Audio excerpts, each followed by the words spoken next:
hindi pagkakaunawaan sa pagitan ng Philippine National Police, PNP at ng Presidential Anti-Organized Crime Commission, PAOC, kaugnay ng isang raid sa Malate, Maynila. Ayon sa PNP, sinikap nilang isagawa ang operasyon laban sa illegal na droga at kriminalidad sa nasabing lugar. Ngunit lumutang ang issue ng koordinasyon sa PAOCC na nagdudulot ng pagdududa sa pagsunod-sunod ng mga ahensya sa tamang proseso.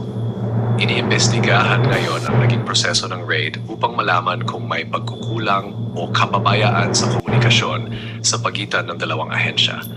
Ang insidenteng ito ay nagpapakita ng kahalagahan ng malinaw na koordinasyon at pagkakaisa sa operasyon ng mga ahensya ng gobyerno upang maiwasan ang kalituhan at may sakatuparan na maayos ang kanilang mga tungkulin.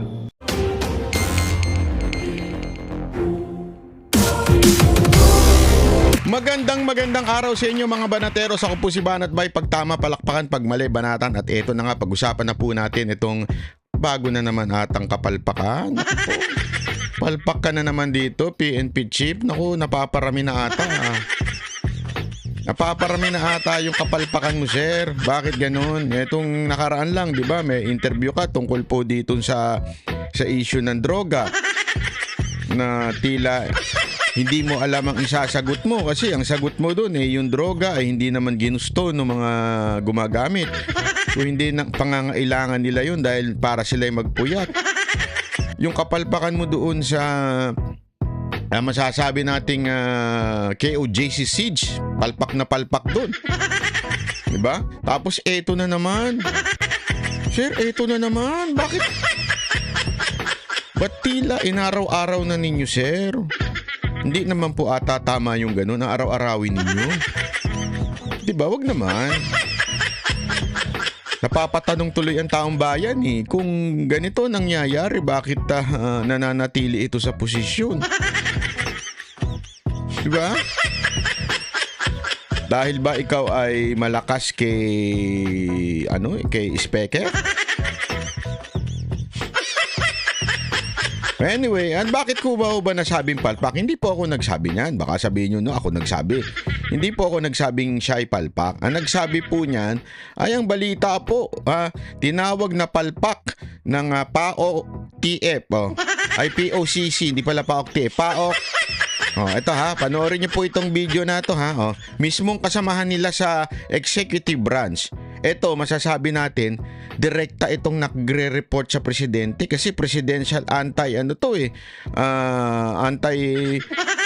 ewan ko kung antay ng antay. Pero presidential anti-commission ito eh. Panoorin nyo Palpak. Ganyan po tinawag ng Presidential Anti-Organized Crime Commission. Ano? Ang Pogo Raid ng PNP. Palpak. Ako ba nagsabi? Hindi po. Hindi po ako nagsabi niyan. Palpak. Sa isang kumpanya sa Malate, Manila. Ang depensa naman ng PNP, lehitimo raw ang kanilang operasyon. Naku Nasa po. frontline na balita Patay tayo dyan. So, sino sinungaling? Kasi dalawa lang yan. Di ba?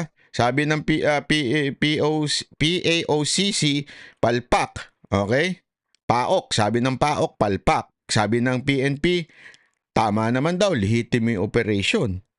So malamang sa malamang mga kababayan, ito tanong ko na kaagad sa inyo ito kayo ho sumagot, sagot nyo dyan.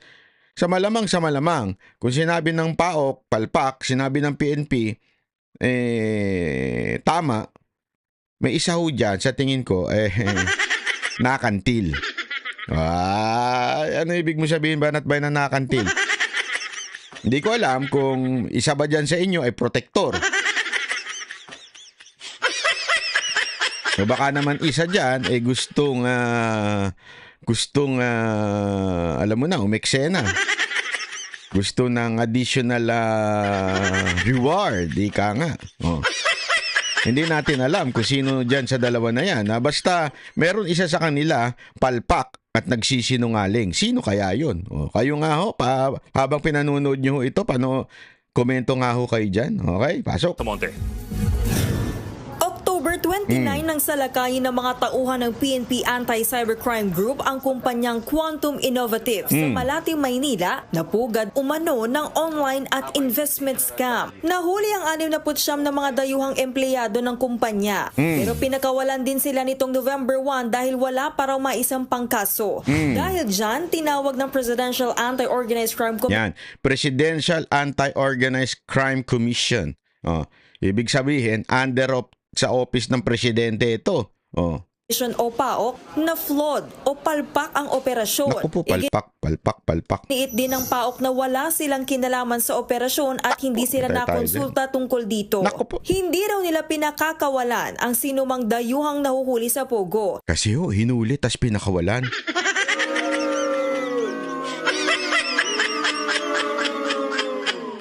Alam mo, pag pinasok talaga yung mga ganyan, naaalala ko tuloy yung mga hulidap eh. Alam mo yung mga huli-hulidap, ha? Hindi ko naman sinasabing yun ang ginawa ng PNP dito, ha? Pero naalala ko lang yung mga hulidap. Alam niyo yung hulidap, huhulihin. Tapos, alam mo na, ano, gusto mo maayos yan? Madali lang yun, sus. Dali lang yun. Hulidap, diba? Alam na natin yan. Nangyayari yan. Oh, kaya nga, hindi ko sinasabing gano'n na ginawa nila, ha.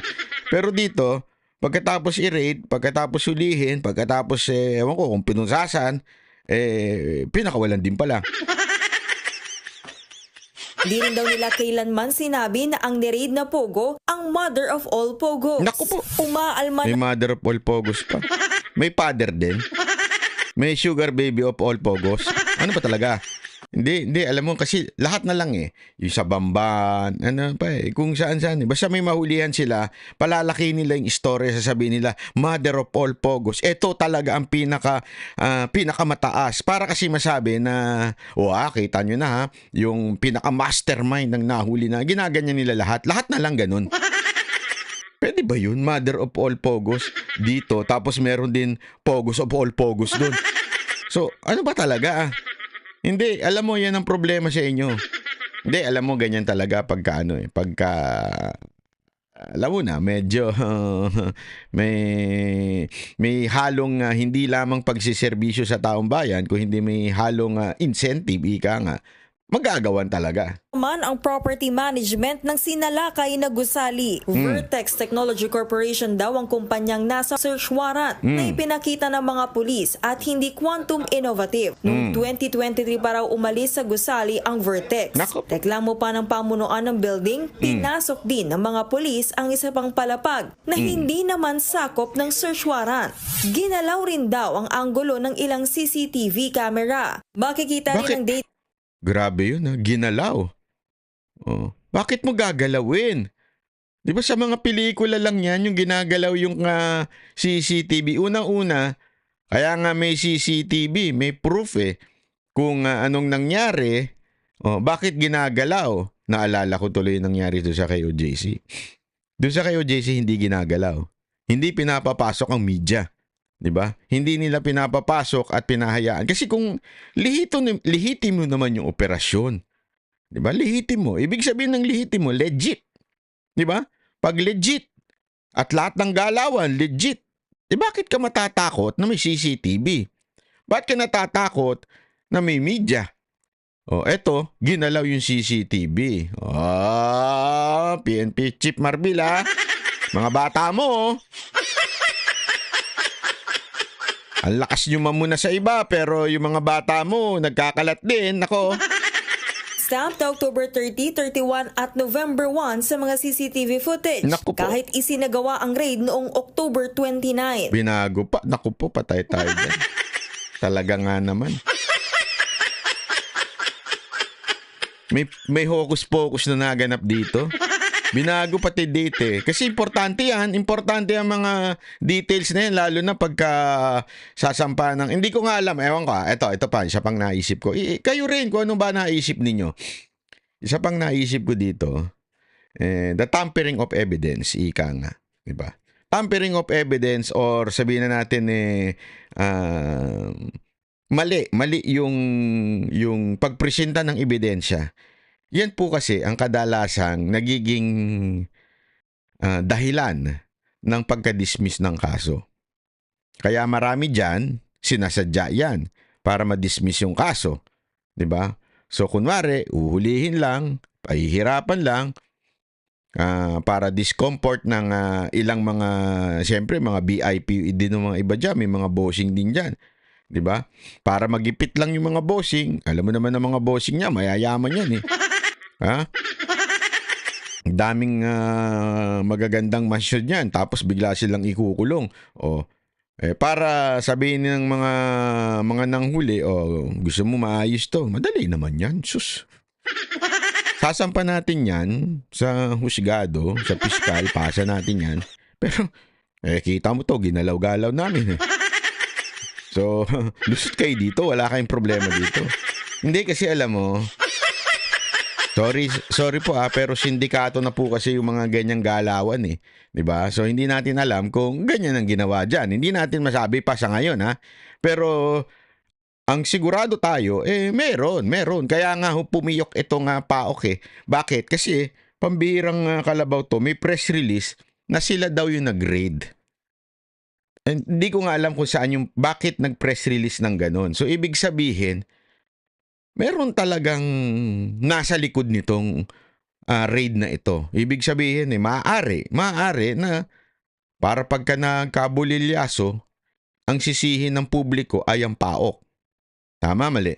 So, kaya nila, meron silang CCTV at meron silang press release na PAOK ang gumawa nitong raid na to. Yan ngayon ang itinatanggi ng PAOK. The fear is what if they can do this, arrest people and in this building and detain them for over 48 hours only to release them, then parang medyo shaky kung ano yung magiging ground nila for arresting other people. Naku po, nasabi mo na. Nasabi mo, madam. No. Yan ang nangyayari, di ba? Alam na ho natin yan, ginagamit yan ng PNP. Yung kita mo mantakin mo, private company. Mali yung nasa mga warrant nila. Ayan na naman po tayo eh. Nangyari na to eh. Yung mga warrant medyo may problema eh. Eto, may problema dun sa warrant kasi hindi na yun yung kumpanya. Iba na yung kumpanya. So sa madaling salita, nag-grade ng ibang kumpanya. Ang labo naman oh. Nag-grade ng ibang kumpanya ang PNP. Yari tayo dito. Depensa naman ng PNP, lehitimo ang kanilang operasyon. Ito They na could naman. always make their claims po. Kakapatan po nila yan if they would like to question po the validity and basis po ng police operation po. They are not precluded from doing so po. But on the part of the PNP, they are standing by their police operation. May mga dokumento raw silang magpapatunay na ang Quantum Innovative pa rin ang umuupa sa sinalakay na opisina. Lumalabas po na nagpalit lamang po ng pangalan ng Quantum Solution po. At ito po ay concerning po sa violation po ng Securities Regulation Code. Sa ulat naman ng PhilStar na nawagan si PAOK spokesperson Winston Casio kay NCRPO Director Major General Sidney Hernia na wag nang idawit ang PAOK sa naturang raid. Hit naman ni Hernia, ang PNP Anti-Cybercrime Group lang naman talaga ang kasama sa operasyon at hindi ang PAOK. Nakatuon daw ang raid sa cyber warrant para labanan ang cybercriminal activities at hindi sa human trafficking. Ba't di kaya kayong mag-group chat, no? Mag-usap. Hindi, magkaiba sila ng sinasabi. Itong PAOK, iba sinasabi. Sila daw ang umaano ng mga anti-organized. Siyempre, kaya nga PAOK di ba? Anti-organized at lalong-lalo na po yung POGO. Yan po yung, tandaan ninyo, yan po yung inutos ng presidente. At itong PAOK bilang Presidential Anti-Organized Crime Commission, yan ang susundin nila. At ang sinasabi naman daw nitong isang kapulisan natin, sa tawag to, cybercrime, di ba? Iba rin ang kanya sinasabi. Hindi kami ang nakatoka dito. Mag-group chat kayo. O kaya maganda, kausapin niyo yung presidente. Kung hindi siya busy kausapin niyo siya, tanong niyo sa kanya, ano ba talaga? Kasi nagkakagulo na kami dito eh. Sa ngayon, inihahanda na ng PNP ang mga isasampang kaso laban sa mga empleyado ng Quantum Innovative. Nagbabalita mula sa Frontline, Camille Samonte, News 5. Ay, nako po, matindi.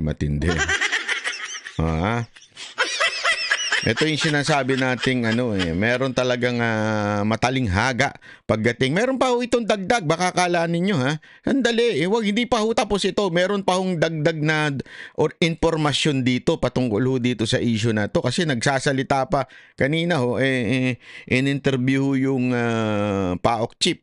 At talagang pinabulaanan niya, sinasabi niya, pinapaliwanag niya na mali talaga yung ginawa. Oo. Hindi kasi again, hindi naman po natin sinasabing si PNP Chief Marbil na kaga ng palpak. Okay? O siya ang sablay.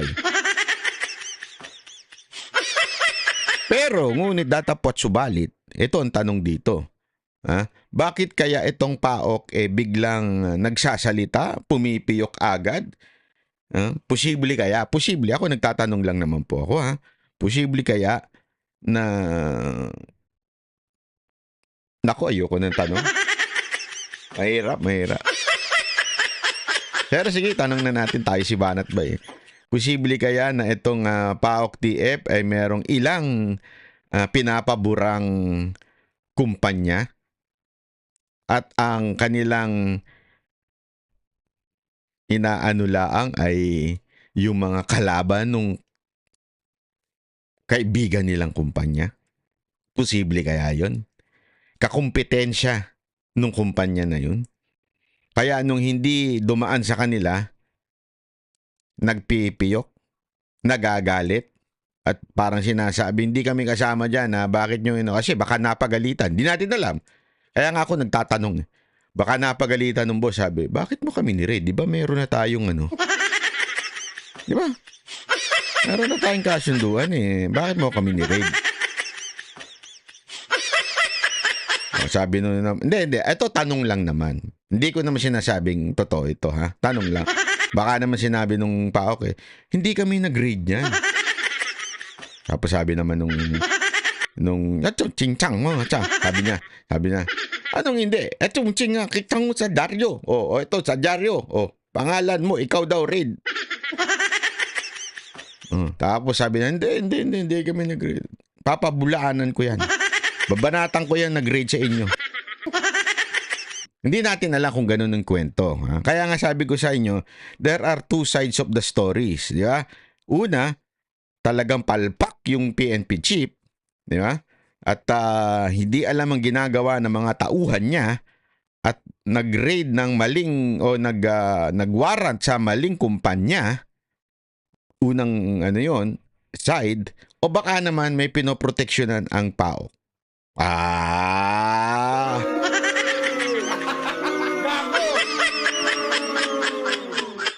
Alam mo naman, mag-e-eleksyon na.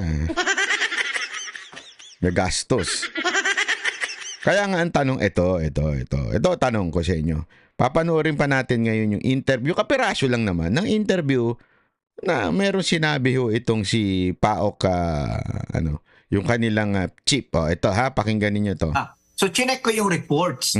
So, para may 3 reports last year with regards to that facility, Century Peak. But then upon confirmation with our friends, with PAGCOR and intelligence communities, they're non-existent already. Ibang kumpanya na po yung nandyan. God. So are you saying they raided a legitimate? Grabe yung reaction ni no? Pag nag-react si Karen Davila, para talaga, my God. Hindi. Ganun ba mag-interview? Hindi, talent lang talaga ni Karen Davila yan. Ganun kaya ako mag-interview sa Banatero sa SMNI, no? My God! Dinamay mo pa ang Lord, ba ganun? Hindi, tignan mo Saying they raided Non-existent already. Ibang kumpanya na po yung nandyan. God. So are you saying they raided a legitimate private company? I would think so. So, kinakailangan nilang, kaya nga kinasuhan na po yata sila kahapon. Legitimate company? Are you saying? Palpak sila? Yun na sinasabi, parang lehitimong kumpanya ang hinuli nila. Nako po, kaya nga kinasuhan nung abogado nung kumpanya na yon, yung PNP. Kung sa Napol Hindi ko maintindihan, bakit hindi maintindihan ni Karen Davila to? Ang simple-simple nung sinabi, tingnan mo ha. kasuhan na po yata sila kahapon doon sa Napolcom and other Sino ang kinasuhan? agencies. Sino ang kinasuhan? Yung PNP. Yung NBI po, yung NBI. Ang gulo mo naman, Karen eh. Ang pinag-uusapan dito, yung kapalpakan ng PNP. Ala naman ang kinasuhan yung NBI. Karen ha, you're not paying attention. O talaga banat ba yo? and other Sino ang kinasuhan? agencies. Sino ang kinasuhan? Yung PNP. Yung ACG, or if I'm not quite sure if it was the NCRPO or ACG, but kinasuhan na sila kahapon. It was in the news last night. Oo. So why is the PNP chief still congratulating his men? Why does he stand? Ikaw talaga, Mang Karen. Yun ang matindi dito, mga kababayan. Palpak na nga, dahil iba yung kumpanya, nabuking yung paggagalaw ng CCTV, nabuking yung date ng CCTV, tapos, kinongratulate pa ni Marbil. Kaya tuloy, ang dami nagsasabi, palpak na naman daw dito si Marbil.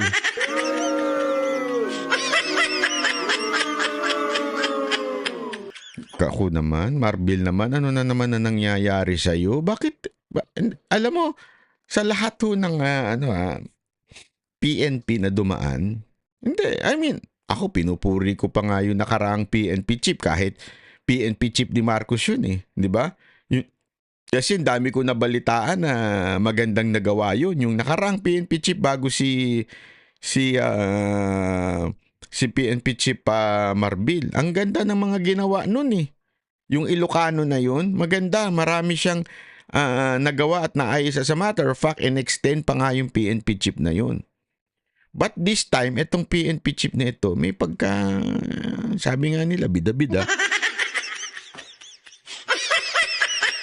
Mahilig sa camera, mahilig sa magpa-interview. May konti atang problema dito sa PNP chief na ito.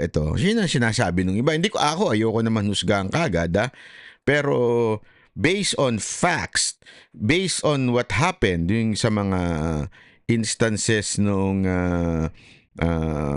sa KOJC, yung sagot niya tungkol do sa war on drugs, 'di ba? Tapos yung mga bida-bidang tinanggalan ng mga security, tapos nababalitaan naman po natin na yung iba mga PSPG ay nasa mga in-check, nasa mga Chinese. Mantakin mo ha, tinanggalan ng mga security yung mga talagang tunay na merong threat sa kanilang buhay. Meron nung talagang threat sa kanilang buhay. And yet napunta sa mga Chinese. Hindi ko alam kung Chinese pogo ba yun o Chinese businessmen. Ang dadami. As in, hindi lamang po dalawa. Kasi dapat by law required, dalawa lang. Ang balita talagang marami ho. Wala hong sila ha. Wala ho silang order. Nakaano lang ho sila. Naka-detail, nakaano lang ho sila sa Office of the Director. Yung director ng PSPG. Yung kanilang pinaka-order na andoon, pero sila po ay sumasalang sa mga piling kaibigan di umano. Yun ang balita ko dyan sa PSPG. Kaya nga, alam mo, naku, hindi maganda yan. Sir, maaring napapalusot yan. Kasi ito, kwento-kwento lang naman sa akin ng mga kakaibigan natin, lalong-lalo na yung mga natanggalan ninyo. Diba? Yan ang kwento-kwento. Tapos malalaman naman nila yung mga datin. Kasi tandaan nyo, walang sikretong hindi mabubunyag, sir. Yung mga nilagay nyo dyan, nagbubunyag din sila na detail sila sa mga in-check. Kahit wala silang letter order. Diba? Kaya tuloy, marami tuloy umaangal, nagagalit. Kasi parang tila, sabi nga nila pakitang tao lang itong mga raid sa Pogo, pakitang tao lang itong mga raid na mga cyber crime. Kasi yung mga boss, sinisecure pa. Ewan ko kung totoo yan, ha? Allegedly lang ng mga ina-allege po yan sa ilang PNP personnel. Di ba makikita nga ho natin yan, mga siga pa nga ho yan doon sa dumadaan sa mga busway. Di ba? Ang dami na hong nakasuhan dyan ng mga PSPG na dumadaan sa busway kasama yung kanilang BIP. So ibig sabihin, may kwento at talagang merong mga pruweba. Di ba po? Tuloy natin to. By that, Now, that I cannot answer, Karen. No, whatever is the reason behind the statement, that would be beyond me. That would be the question should be best addressed to their spokesperson. okay, Sabi nga naman niya, ikaw naman Karen, no? Bakit sa akin mo itatanong? Ito, pakinggan niyo yung huling part, ha? Or ACG, but kinasuhan na sila kahapon. It was in the news last night. oo. So why is the PNP chief still congratulating his men? Why does he stand by that? Tinanong yung PAOK, bakit kaya kinakongratulate pa yun nung PNP chief yung mga tao niya? Bakit mo sa akin tinatanong? Hindi naman ako ang PNP chief. Ito minsan si Karen din talaga, no? Pag nagtanong siya kahit hindi nakadirekta doon sa taong dapat sumagot, tinatanong niya pa rin, ano? Hindi ko alam kung kinukuha niya yung opinion para pareho sila ng opinion. Pero tama naman yung tanong niya. Bakit? Bakit kaya amidst the kapalpakan, sablay na operasyon, tapos ngayon nakasuhan pa. Tandaan niyo, ang makakasuhan naman po dyan, hindi naman po yung pinuno Yan ang mahirap Kaya nga, alam nyo kayong mga pulis, ingat-ingat din kayo sa pagsunod sa utos. Kasi maaring yung mga pinuno ninyo, may pera yan. May abogado yan. 'Di ba? Kayong mga ordinaryong pulis na nakasuhan, kung napangalanan kayo o nabigyan kayo ng kaso, hindi kayo ililigtas ng mga boss nyo. Alam nyo ba yun? Kayo ang sasagot. Kayo ang gagastos. Yan nga yung isang bagay na malaking problema sa Pilipinas Dapat to kasi hindi sapat ang abogado na binibigay o pinoprovide ng gobyerno sa mga pulis na nakakasuhan dahil lamang sa politika. Ang dami pong ganyang pulis ngayon. Madami pong pulis ngayon na nakakasuhan dahil lamang sa politika. Hindi dahil talagang nagkamali sila. Halimbawa nga, 'di ba, yung si Colonel Grijaldo yon, tama ba? Tama nakasuhan ngayon, 'di ba? Dahil nga kesyo pinagbibintangan na sila ang grupo niya, yung kanyang mga investigador ang pumatay or something o pinababayaan.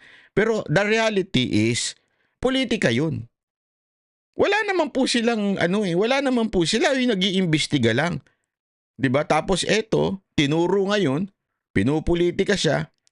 Kakasuhan. Ang kawawa ho Kaya nga sabi ko nga sa inyo, kayong mga pulis na nag-ooperate, ingat po kayo. Siguraduhin nyo, lihitin mo yung operasyon nyo.